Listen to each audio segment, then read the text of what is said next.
Hello everyone, I am Faisa Jinsi video. Today I am going to perform or demonstrate how to burp your baby. Burping your baby is always easy. Actually, a new many parent is considered a challenge. Now, I'm going to demonstrate two burping techniques. First, it's over shoulder. Second, it's on the lap. The first over shoulder technique, setting an foot on your shoulder.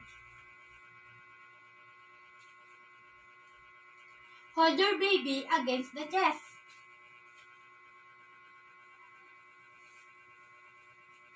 Resting her chin on your shoulder. Gently rub or tap baby's back until she barks. Place a bib on the baby.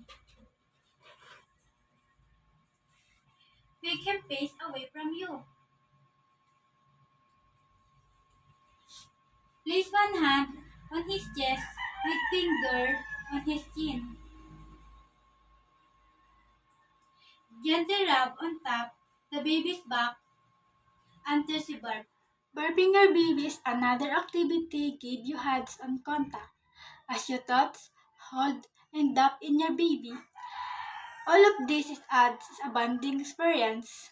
As you gain experience, burping your baby will also to be confident booster for you. After all, it's nothing like experience.